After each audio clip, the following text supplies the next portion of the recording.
now, I will be discussing the output that I have just uh, right, and I will be doing these tests one by one. Right? Remember, these are the tests. So before moving forward, let us discuss whether the distribution is normal or not. So I'm changing my screen.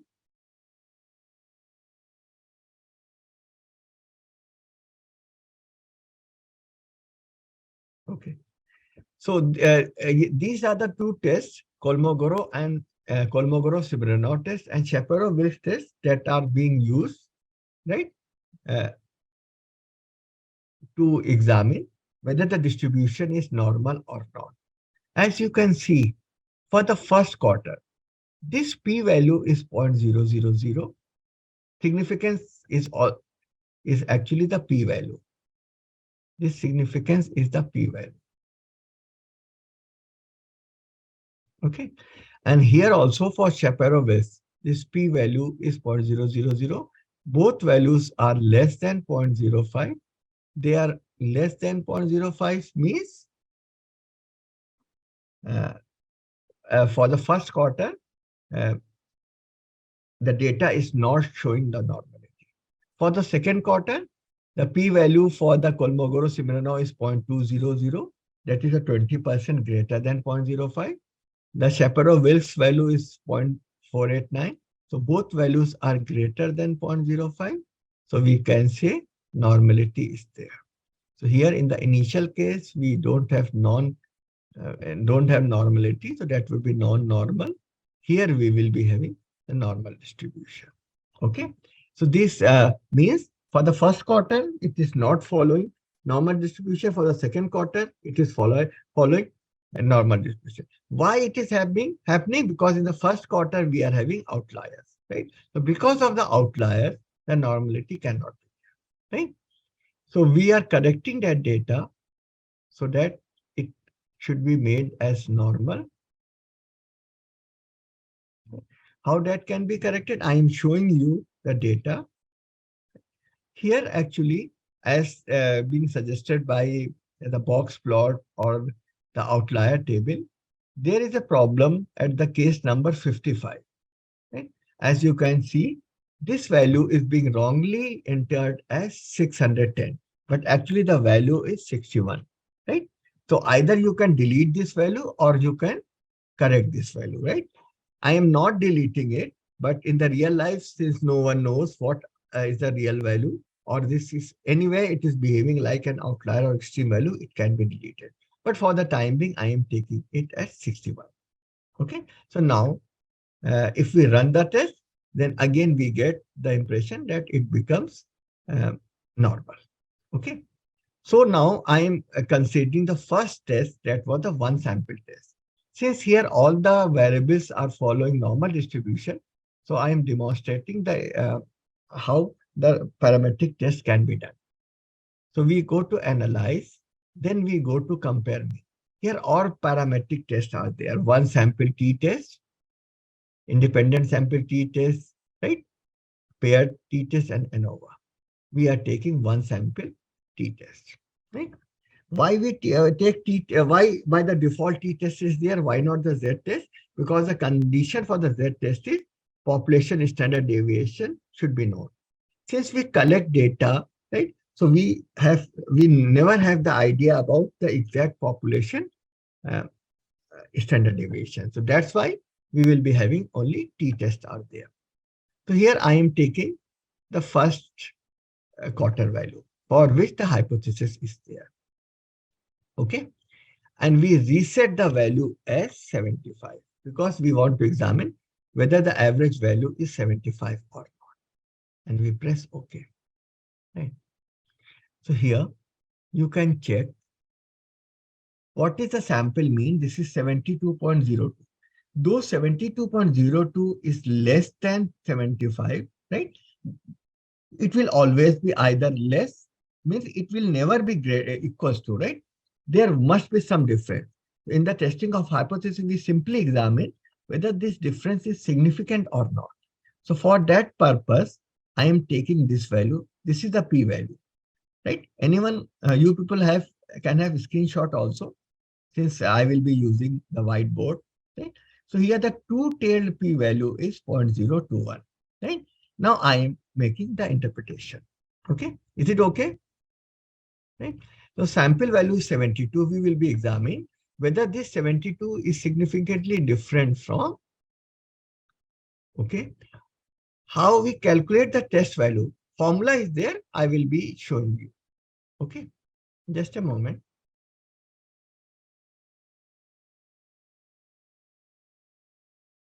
Related to that question, right?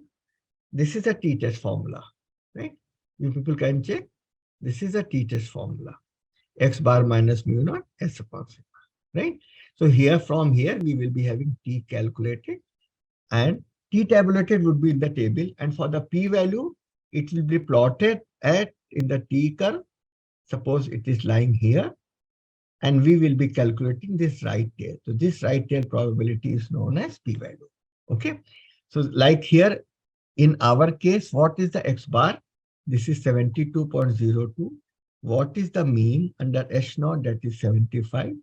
S is sample standard deviation. It is there 9.724 divided by square root of 30. If we solve this, we will be getting the value as minus 2.989. Okay. Okay, that is related to the test value. No, test value is not being calculated. Test value is actually the hypothesized value. Right? Okay. Anyway, so now I am demonstrating this. Just a moment. Yes, so I am taking one more slide. Okay.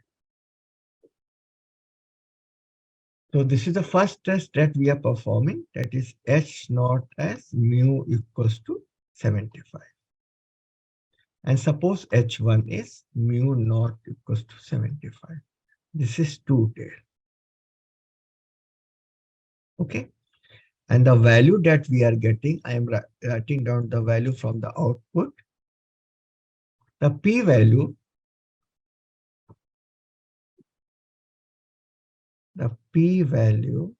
that is two-tail p-value is 0.021.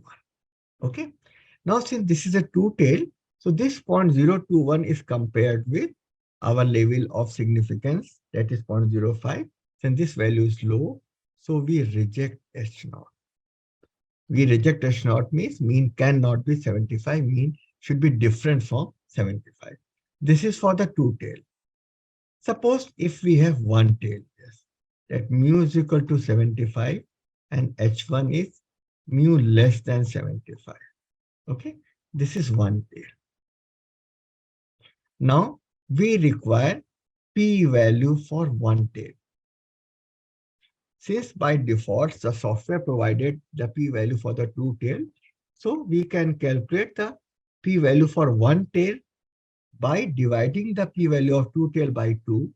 So we will be having 0.0105. Right? This is again less than 0.05. So we reject H naught. Reject H naught means the average sale cannot be 75. Average sale should be below 75. Right? So this is the interpretation. Right? Very simple. Is it clear, class? Is it clear? Okay. Now I am taking the second case.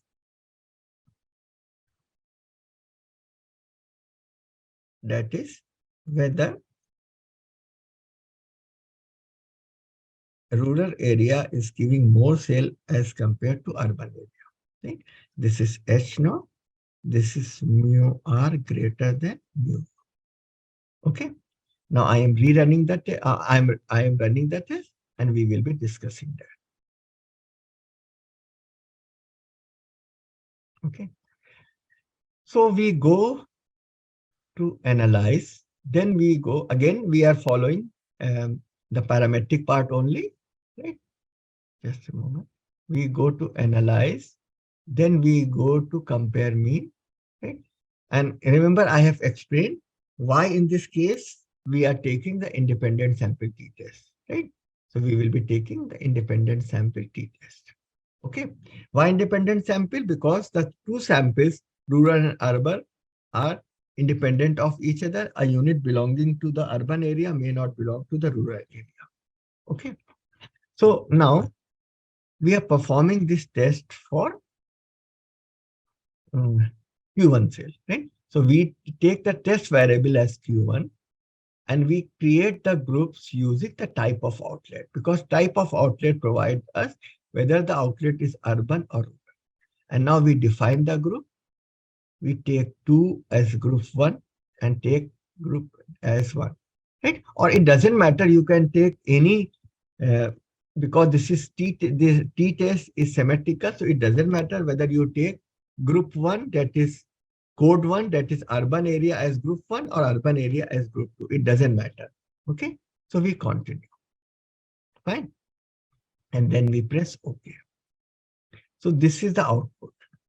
As you can see in the output, the average sample value for the urban outlet is 67, and the average sample value for the rural outlet is 72.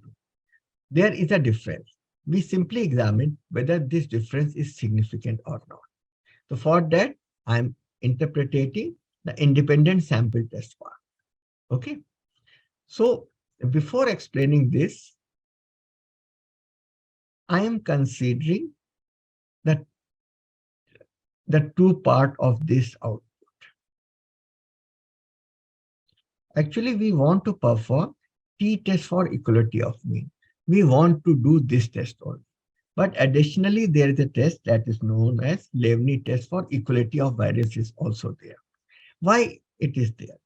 Here we have two outputs. One is equal variance assume, other is equal variance not assume. So if variances are equal, then we are taking this value. And if variances are not equal, then we are interpreting this, the second value. Though these two values are same, so it doesn't matter whether you interpret first or second, but it will not always be there. So I am repeating, the first row belongs to the case when variances are equal, and the second row belongs to the case when variances are not equal. So we would be interpreting the first row if variances are equal, and we will be interpreting the second row if variances are not equal. So why your value are appearing different? Because you haven't made the correction that I did. I have converted 610 to 61. Okay. Okay, Yogesh. Okay. Right. So as you can check for the Levene, this is the p-value, 0.460. This p-value is greater than, I will write this on my board also. This p-value is greater than 0.05. Since this p-value is greater than 0.05 means variances are equal. Variances are equal, so you will be interpreting the first row. Okay? Right? I am taking one more example so that these concepts are clear more. Just a moment. I am taking one more example of the same. We go to analyze, we go to compare mean, and then we go to independent sample. Instead of the first quarter, I am taking the third quarter.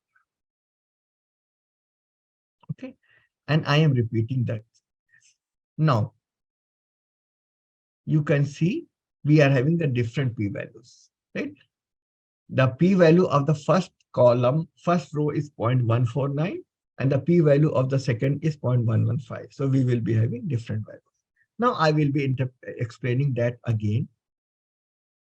So we are taking 0.149, right? If variances are equal, as suggested by the first row, and if variances are not equal, then we are making use of 0.115 for the p-value. This is the p-value for the t-test. Now, the issue is to decide whether we should take 149 as a p-value, or we should take 0.115 as the p-value.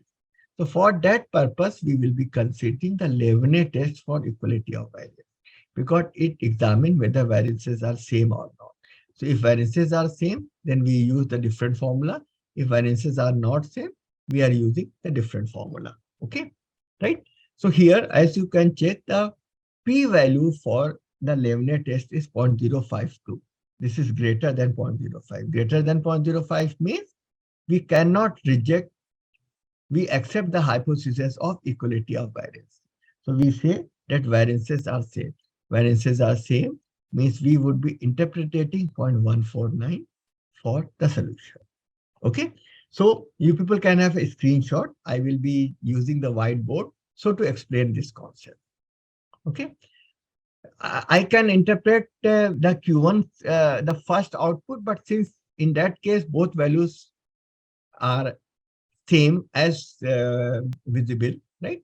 So just to have a better clarity, I am taking another example, that is the third quarter sale, right? So you people can have a screenshot and I am changing the screen. Is it okay? Okay. So this is the whiteboard. Remember, all these concepts are there. Right? Like when you go for the two test case, right? Here, when population standard deviation are equal, we use the different formula. And when population distribution are unequal, we use the different formula. Then different values also. Okay, so everything is there. You don't need to bother. I'm just explaining the concept here. Okay, right? So we are using this for Q3. Okay, for t-test, we have two p-values or significance. First was equal variance. Second was for unequal variance.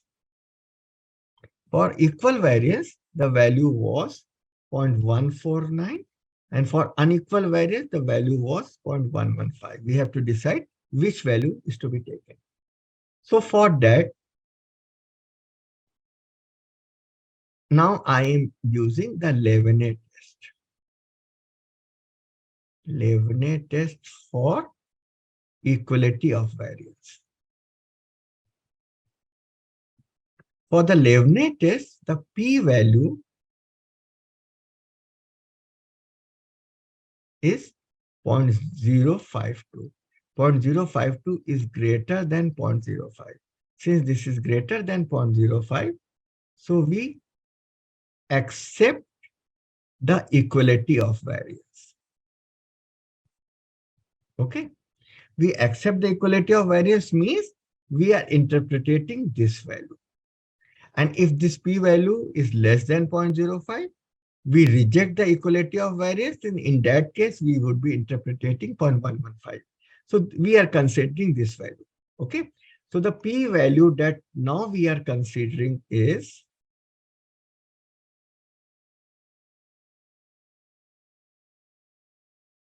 the p-value that now we are considering is 0.149. Okay. And remember, this value is for 2 days. Right? So what would be the p-value for 1 day?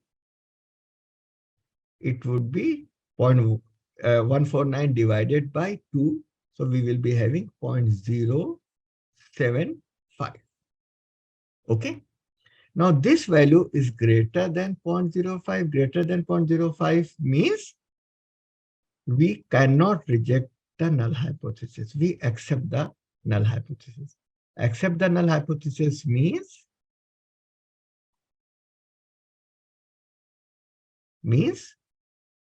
there is no significant difference between rural outlets and urban outlets for the third quarter.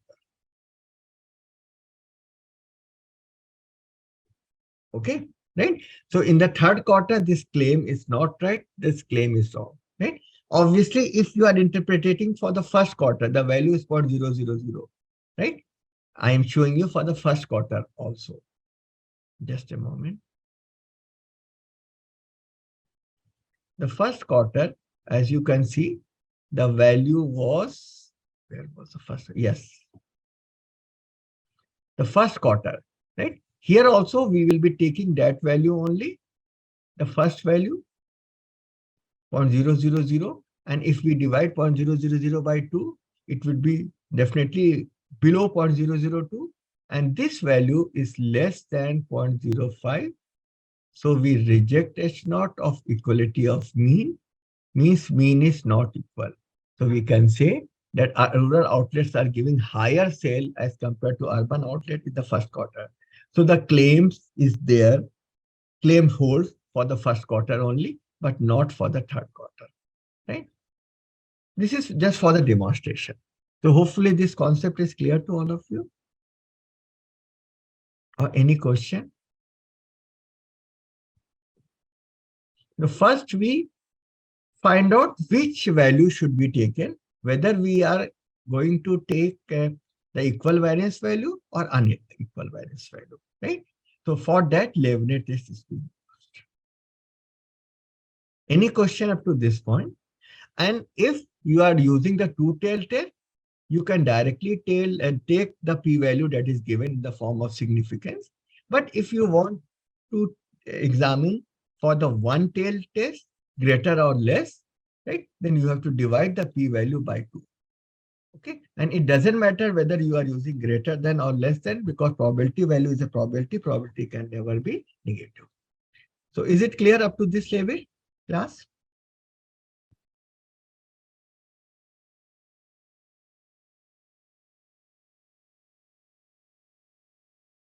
Okay, now I am taking the next situation.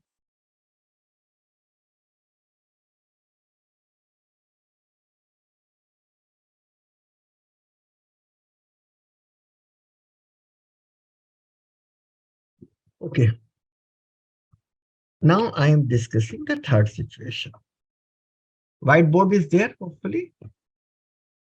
I'm just, yes, whiteboard is there.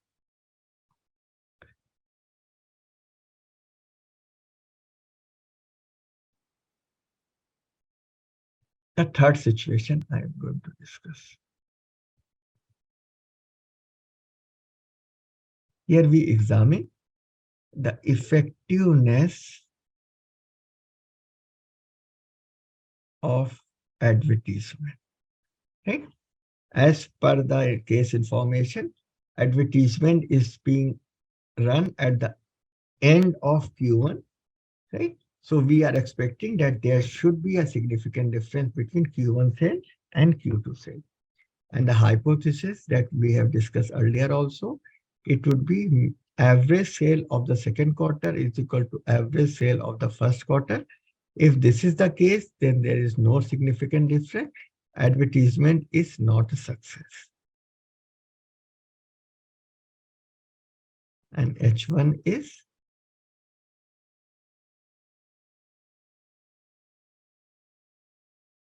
advertisement is a success.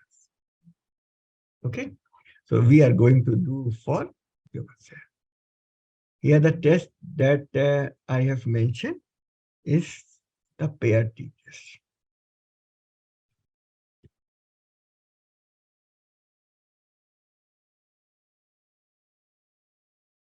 And this test is there in the notes also. Okay, this is a pair T test here. Fine. So pair T test. Now I am running the test.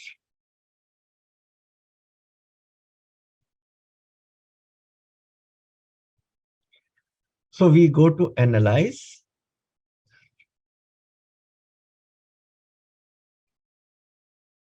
We go to analyze. Then we go to compare mean. Then we have pair sample test. Okay. Now we are comparing Q2 sale with Q1 sale. Okay. And then we press OK. Now this is the output. Here, the second quarter average sale is, just a moment, is 72.43. And the first quarter average sale is 72. There's a difference. We will be examining whether this difference is significant or not. So for that, we will be using the pair t-test. As you can see, this is the pair t-test p-value. This is for the two tail. And for the one tail, if we divide it by 2, so this value is 0.344. Okay. This value is greater than 0.05. Greater than 0.05 means we cannot reject the null hypothesis. Okay. So this is the value. Just a moment.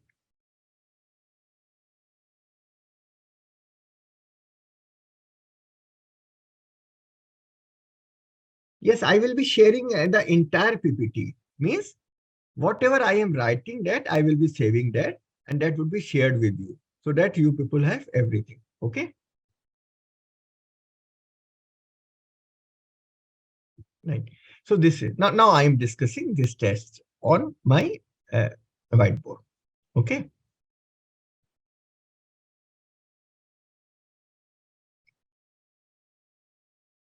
Right here. So as you can check here, what is the p-value? The p-value or the significance is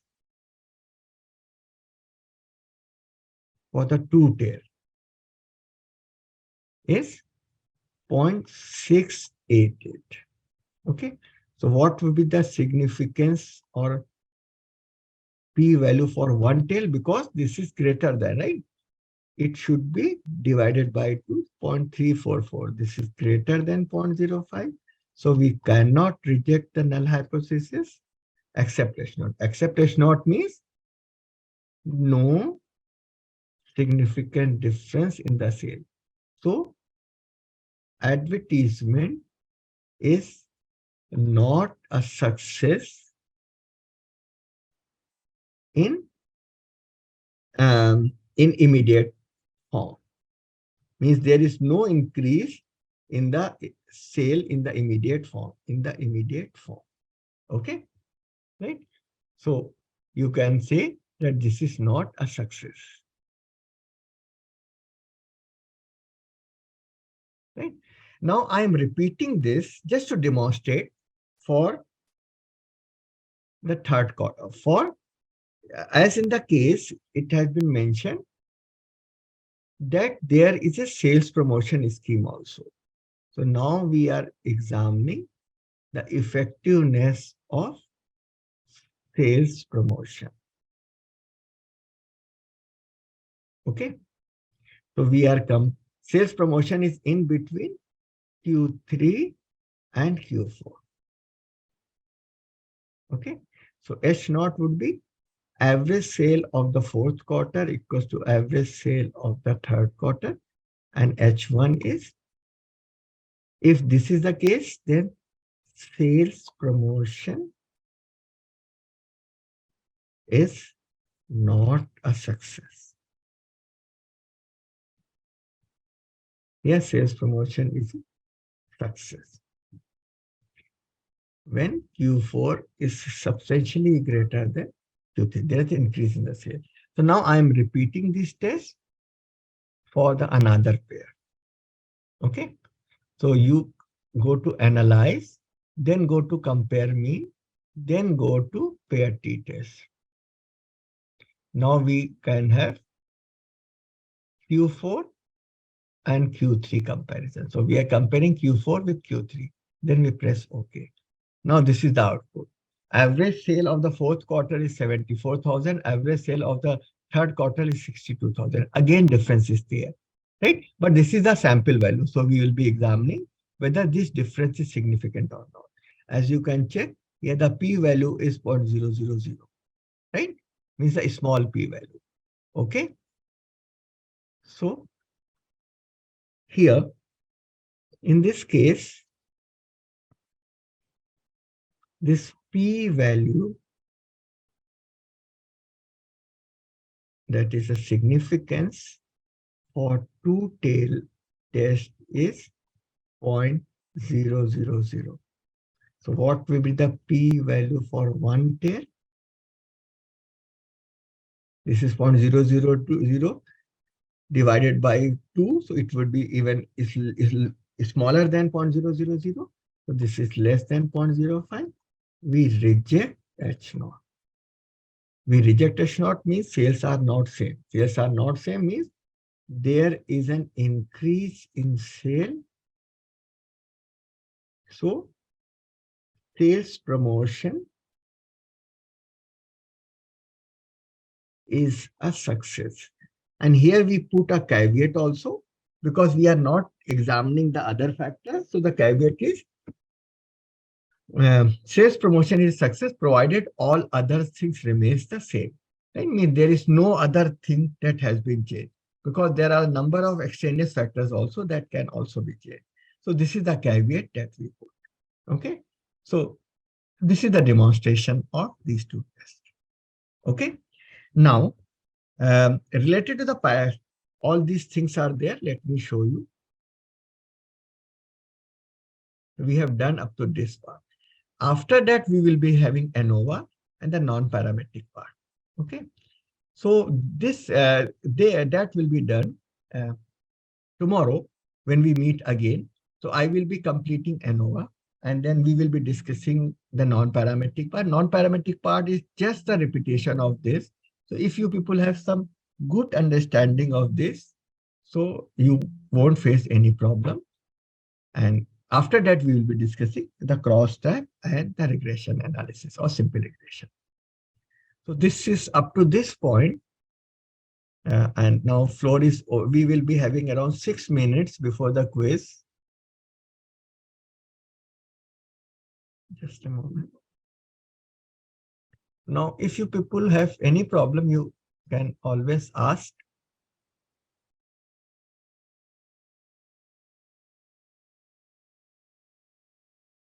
Okay. Any problem?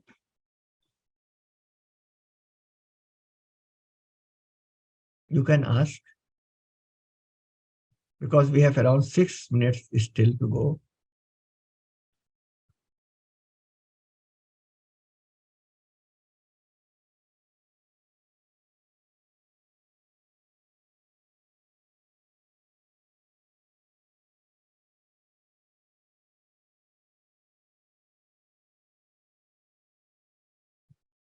Or anything related to the data or anything.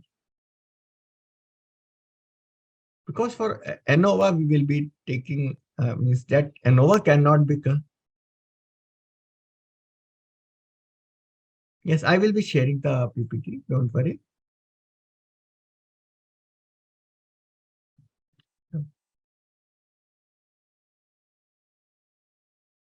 And I am saving the output also.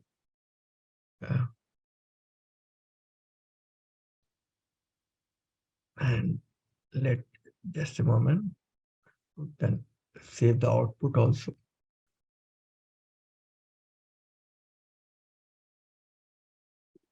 Date is 6/12.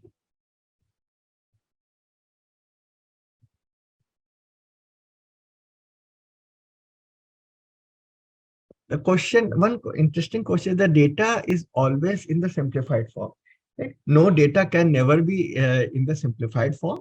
Actually, data is in the form of raw data. And here we are converting them in the form of numbers, right? Since that part has already been covered. So we will be covering only the structured format of the data. Okay. So whatever the things that we are considering is actually related to the structured data. Even in the analytics also or machine learning also, we try to put that data in the structured format, right? And this structured format is being examined. Okay, right? So this we will be doing always. Yes. Any other question?